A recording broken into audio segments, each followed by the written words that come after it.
he's not going to be able to go with her because she's only making one suit. Right. So he'll have to stay in his silo. He might have a suit. It's hard to tell with this show. No, I think Juliette's safe. I don't know if her arm is safe. I think she is safe because I do think this season is going to show the successful rebellion. But I do feel like in this episode we saw maybe them not on the same page. But I have a theory for that. Hello and welcome to Road Goes Ever On and On. Today, Mark and I are talking about the hit Apple TV science fiction series Silo Season 2, Episode 5, The Descent. So spoilers are ahead. And if you're enjoying our videos, then a like would be appreciated. If you don't want to miss a single one, then be sure to subscribe and click the bell icon for notifications. And with that, let's talk about Sims, maybe his wife Camille. What are kind of your thoughts? Well, I felt like that they were a pretty cohesive unit that had their own agenda that seems like outside the scope of Bernard's. But I do feel like in this episode we saw maybe them not on the same page. But I have a theory for that. I don't know if it's not on the same page or if it's like she's the brains and the one pulling the strings. I thought it was kind of him. Right, but I feel like he is like dead set on catching these people from mechanical. And she even makes that comment where she's like, if you were head of judicial, you would have had them by now. And she's the one hiding them. And she doesn't let him know that she's hiding them. So there is a bit of a disconnect between them. Yes, there's definitely a disconnect. She's definitely not revealing everything. It's an interesting dynamic. And I think that this really shows how strong some of the women are in this show. She's coming out, we didn't know much about her before. We saw little glimpses, and it definitely seemed like she was strong, but now it seems like she might have her own agenda, or she's leading things and not giving him all the information. Mayor Johns was completely loved. Meadows, even when she was going through her drinking period, it turned out that that's because she learned something crazy, but she was one of the smartest people in the silo, and really could understand and think outside of the box. So it's just kind of interesting seeing how strong, and then obviously Juliette. Right.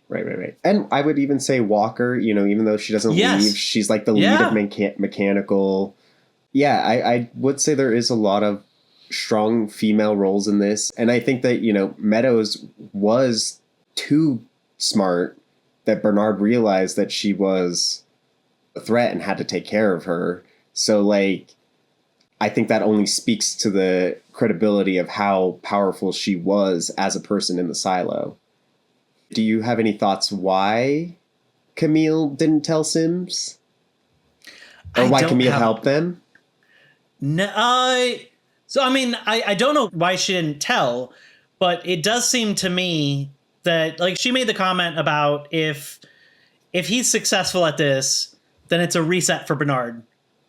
Which means that Bernard gets exactly what he wants, and then he won't need Sims. Right. I do think that that's why she's ultimately helping them, is because she wants Bernard to fail. Yeah. And maybe because Robert Sims even says in the beginning, he says that Bernard knows who his listeners are, or he has these markers to know. And so she may have done this on her own so that it couldn't be tied back to Sims, even though it's tied to her. Amundsen knows. So that's kind of what I'm thinking, is that it allows for plausible deniability, so that, and it has a break in the chain so that it would be harder to trace back to him. Right. I could see that Camille even gets caught for doing this by Sims, and that Sims can offer up Camille to Bernard to get back into his good graces. Right. That way he could become Shadow, and then ultimately Camille would get Sims back to where he needs to be to fulfill whatever plan that they had originally. Yeah. Yeah, I was actually thinking about this episode in general, like Bernard in you know, in general, the first season, he was kind of like he's portrayed as this like bumbling oaf a little bit. You know, I think about when he talks at Mayor John's, you know, funeral, and he makes the awkward joke, and just seeing a different version of his character where he is, which he's probably been like this all along, but now we're seeing the more like him calculating how to like solve these problems, like making Sims mayor, you know, talking to Lucas Kyle to have him rebuild the hard drive to see what's on it, like trying to find out answers and trying to get the mechanical people. Like he has all these like different moving pieces that he's trying to solve. He even talks about how he's good with machines, but now he's solving this other problem that is eluding him. It's interesting that flip, you know, in his character as well, because I thought he was well calculating and had things pretty well figured out, but he seemed very shaken by whatever Meadows wouldn't give. And it's interesting seeing him go from, I have to follow the pact every single time, this is a red level relic, to I need to know this information, and now I'm willing to put it back together. And it's funny because that's going back to something I talked about last episode, which is like information being lost forever. Yeah. And we're actually seeing it being put back together. Right. You know, like I thought that drive was lost forever. I thought all the information on it was lost forever. Same. I mean, he did kind of smash it. I feel like it would be very hard to repair that. But, you know, Lucas Kyle can do it in a day. So, you know, he can just rebuild it. They have the technology. But it does speak that Bernard, who seems like this all-knowing character that has like the most information out of anybody in the silo, still doesn't have all the information. And one interesting thing is we learned from Solo that IT and Judicial have their own power source. Yeah. Outside of the silo that doesn't come from the generator, which I'm sure we'll go deeper into in further episodes. But then seeing when Lucas pulls up the map and seeing that these things are coming to IT and Judicial, which I'm assuming is their power source. That's what those offshoots were. And Bernard doesn't know that that's there. Like, right. He seemed very surprised that there were these things that are coming out of IT. He asked, like, do you know what they are? Do you know where they go? And then, you know, the door, which Juliette had told him about before. So I think that it is interesting that Bernard doesn't know as much as we think he does. Right. So do you think an outside power source, do you think that points towards people up there and there's, you know, some kind of power generators up there? Or does that point to like renewable energy and they realize that the only way that they could do this was if there was like a long-term power solution that could run itself? Well, I certainly think that that's for the vault, that like that these silos are in, like why Solo has that access to that vault with power. I do think that there is this maybe troubleshoot that if the silo with all the people goes down, like the vault will still be there, so that if for some reason, you know, 5 silos make it, right, they could go into each silo and get the vault information or whatever's in the vault, you know, generally uncorrupted because of the power source.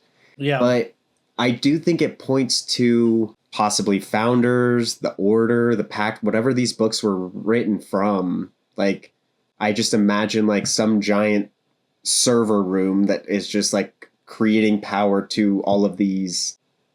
That's all I can think about for now of what it is, but I still don't know.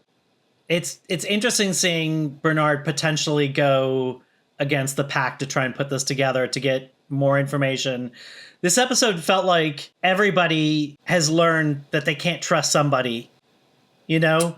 Yeah. I think that Sims may not have learned it about his wife, but I think we saw that. But he has clearly seen that he's been put into like a ceremonial position where he doesn't have real power. So he doesn't have the sway with Bernard, you know? So Bernard feels betrayed by him. Bernard is kind of breaking the rules a little bit as well. Paul Billings is finally, you know, after all this time, he's so cautious that he's seen all of these red flags. And he's like, I have to wait until I've cataloged every single red flag. And now he's like on the right side. I thought it was messed up that Carla or Walker's contact was going to turn them in. Oh, the porter? The porter? Yeah, the porter. Yeah. And then, of course, Juliette learns that Solo's been lying. It's just interesting. It's like everybody is kind of on edge and like realizing that they can't trust somebody that maybe they thought they could. Well, you know, it's so crazy about the name of this episode. So it's The Descent, right? Where it's like the mechanical are descending, but it's also the dissent, right? All of these people dissenting. Yes. Higher power authorities, like, you know, Billings is dissenting against, what's his name? Bernard. Right. You know, Camille is dissenting against Sims. Like, we saw Solo, who's been really good friends with Juliette. He's got really mad at her. Yeah, so, like, seeing all these different characters trying to descend down the silo, but also dissenting against the bigger power structure. And I think, like I said before, I think we're seeing the beginnings of a successful rebellion happening. Like, these are all the steps needed to get to that. Like, you know, we see in the first episode, we see like the end of a rebellion, like them making it outside, but we didn't see all the beginnings to how it got to that far. Like, we've seen that before. There's been rebellions before that are unsuccessful. They blame it on mechanical. They can hold them back down. But finally, we're seeing like all the steps that it takes. Like, it just takes like a couple people really knowing, like Paul Billings, the sheriff, finally like, okay, maybe I don't trust the pact that I've put so much faith into. Right. And I think that Paul was smart about sending Hank to get like the med kit. I think he has an instinct that he can probably trust Hank, but it did give him a little bit of alone time to be able to, you know, show the page that he shouldn't have, because that's from a relic. Yeah. That's a big thing, you know. That's got a picture of the outside world before. But I do think it was smart because Patrick Kennedy is never going to trust Paul Billings at that moment. Right, yes. Yep. You know, he doesn't. Poor Patrick Kennedy's been just jerked around and almost framed again, and just so many, you know. So he's not going to trust. And then Paul Billings showing this, like, this good faith to be like, look, I'm trying to figure out just as much as you are. And if you have information, we can work together and we might be able to figure this out. And it did kind of warm my heart to know that Patrick Kennedy is still alive. Yeah. I like him as a character. I don't know how much longer he can last in his current condition. I don't know how well Juliette's going to do. I am very concerned for her. At first, when she was like feeling sick, I thought it was the toxin, the poison outside. That was my first, you know, like, she's working on her suit. You know, she did pour some coffee on it, but maybe there was lingering toxins on it. Right. And then I think it's safe to say that she's succumbing to an infection in her wound. Right. Yeah. But I don't know how you treat that at this point. Like, is she going to have to amputate her arm? I don't know. And will they keep her around? Are they going to kill off like their central character? It's hard to tell with this show. No, I think Juliette's safe. I don't know if her arm is safe. I think she is safe because I do think this season is going to show the successful rebellion. Yeah. And then the only thing that stops the successful rebellion is Juliette coming back. to be like, look, don't do this. It is poison out there. Like, I know you don't trust because there's been so many lies to you, but you need to believe me. I've seen it out there. I've seen a silo do what we are doing and fail. So like, go back inside. Let's work together. Let's figure this out. Yeah. I think that's how this season is going to end. I feel like there's got to be one more big WTF reveal. Like I could see that being maybe at like the 3/4 mark. We get that. But then there has to be that hook for season 3. Right. I think this episode potentially showed exactly why you can't have pulleys and winches, is because they want to be able to control things and be able to like erect barriers to stop people from moving between levels. And if there are alternate methods that individuals can use to get up and down, then they don't have the power to put a stop to, like that makes it harder for them to pin people into an area and then get them. Right. And plus, I feel like a big fear is that, and one thing that they kept saying is that what if Mechanical wants to rush the airlock? We need to keep Mechanical as far down as possible. And I think having an elevator leads to Mechanical getting up to the top to undo the airlock. Like, and then if they have access to that and they're not doing it, then they can't use that as propaganda anymore. Yep. Well, I have one thing to say. I think right now, Juliette has lost a lot of trust in Solo. She knows he's lying. She saw an outburst, which is very intimidating. Like, imagine you're in this like one safe space and you're living with this crazy person. Like, that seems very dangerous. Like, I think Juliette's kind of realizing that she could be in danger. Like, okay, even though Solo has an outburst like that, I do think we'll see like an olive branch, maybe in him helping her with her arm, treating it, disinfecting it, maybe even amputating it.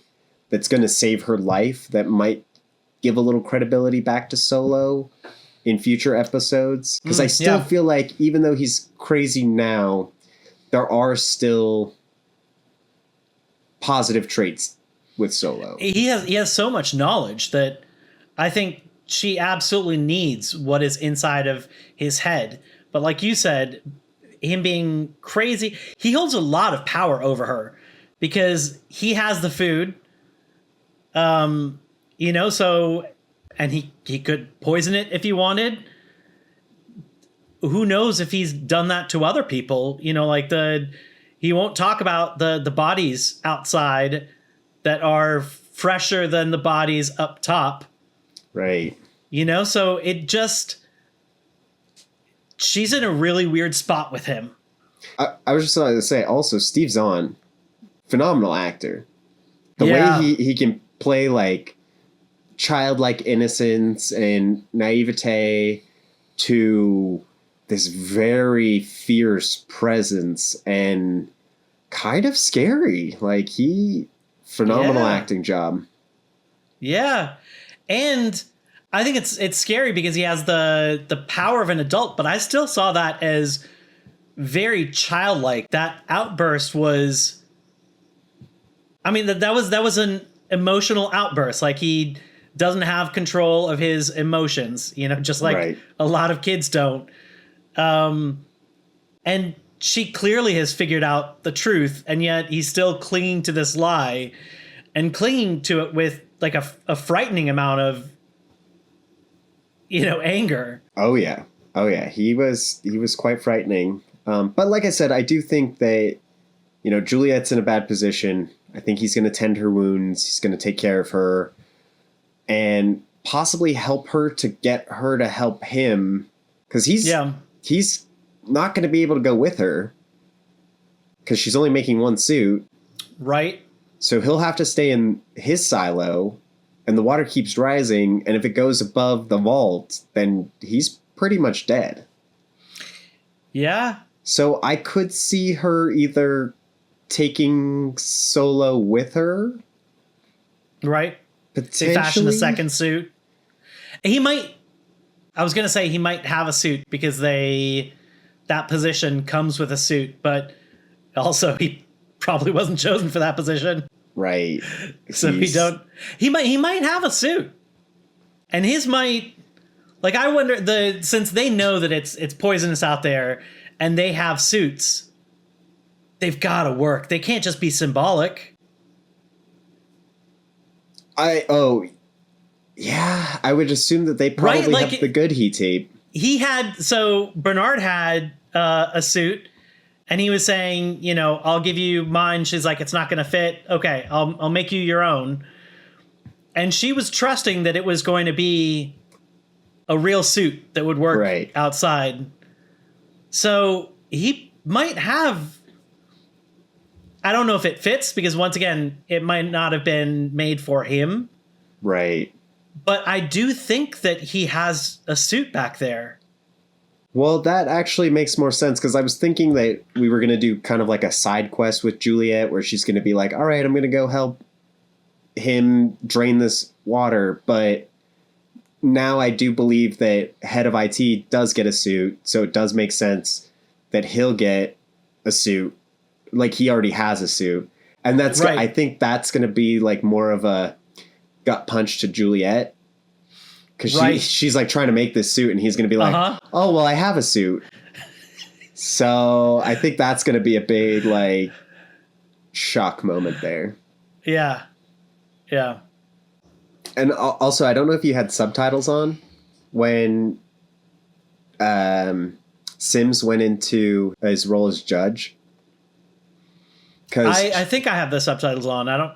Because there's a part where he kind of like, he like tunnel visions, and so like you can't, the voices trail off, but the subtitles still go, and it's talking about like, oh, we don't have your signature authenticated for the stamps yet, to like truly show that like he doesn't even have to sign himself, that the stamps haven't fabricated his signature stamp. Yes. Yeah. And she just like continues on with that, and I'm just like, wow, he really has no power. They're going to get his signature, and then he does nothing. Other people are going to be stamping his thing, and he's just going to sit there. I'd be drinking too if that was my outcome. Yeah. I thought that was a really weird point, because it takes away the point of the signature, that's authenticating that person. Right. But now the stamp is replacing that, which means that, like you're saying, like somebody else can just boop. Yeah. Judge Sims has approved it. Judge Sims said so. Yeah. I thought that was pretty effed up, especially for Sims. And I actually feel bad for Sims. Like, he was just this ominous character, and I feel like he was trying to get power and trying to be in Bernard's good graces, and he's just fallen so far from that. The thing, though, is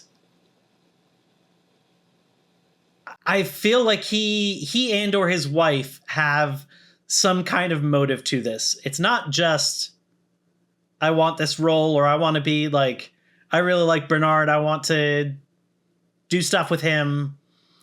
I do think that they have some kind of hidden agenda, and I think Bernard possibly can tell that.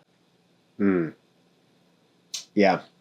Versus like, I think that Meadows might have sometimes been out of the box thinker, so she might have been going against the pact technically, but she was at least like doing it for like the intent of the pact. Like, she was trying to follow the idea behind it, and just being creative about it. So it showed that like she's dedicated. She's just doing it in an out of the box way. Versus Sims, it's like, okay, you're putting on the act that everything is for the pact and the order, but it feels like you've got some other agenda. Yeah, and I don't even know what that could be. Like, I do feel like that's one thing we've mentioned in the previous season, is that this show keeps its cards close to the chest. Yeah. And I still feel like it does that, where it's like, there is still a lot of mystery that we don't know. Like, we don't know Sims and Camille's plan. We don't know anything about the door. We now have Salvador Quinn, who was the head of IT that had secret information. How crazy would it be if Bernard is Salvador Quinn, but he forgot because of the memory drug? And so he wrote that before the memory drug, and like this rebellion was only like 40 years ago. I don't know if that's true, but it would be cool. That'd be wild. But with that, our journey has come to an end. Thank you folks so much for joining along with us. Come back next week as we watch Silo Season 2, Episode 6. Until then, I'm Mark. This is Sterling. Thanks.